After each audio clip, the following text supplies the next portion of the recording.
Parlons coming out. Bonjour, moi c'est Florence, je suis intervenante à Tel Jeune Parent. Il existe différents types de coming out, puis c'est pas toujours évident de démêler tout ça.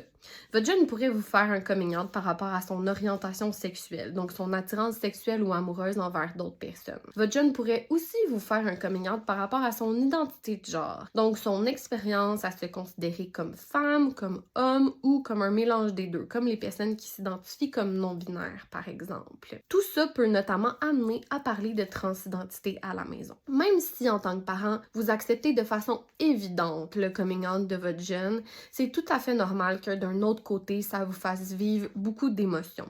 Il y a des parents qui vont ressentir de la peur. Ça peut être la peur du jugement des autres, par exemple.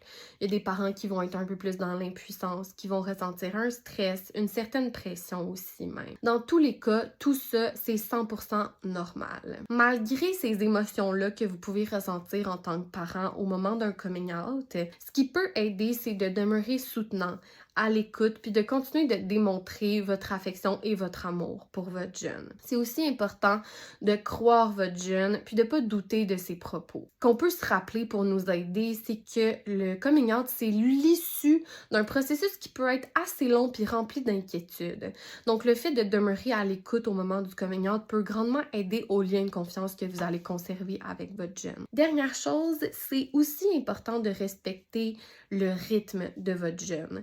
Des fois, en tant que parent, on peut se questionner par rapport à l'orientation sexuelle, l'identité de genre de notre jeune, mais si notre jeune ne nous en a pas encore parlé, le fait de brusquer des confidences peut amener encore plus d'inquiétudes que les inquiétudes qui sont déjà ressenties là, par tout ce processus-là. Aussi, ce qui est important de garder en tête, c'est que c'est normal que l'orientation sexuelle ou l'identité de genre soit pas 100% claire pour notre jeune. Dans tous les cas, si il ou elle vous en parle, c'est vraiment un beau signe de confiance, puis ça peut grandement aider à ce que vous continuez de l'accompagner dans ce processus-là, puis d'être là au bon moment, au bon endroit. Dans tous les cas, n'hésitez pas à nous contacter directement si jamais vous voulez parler de votre situation familiale. On est là pour ça.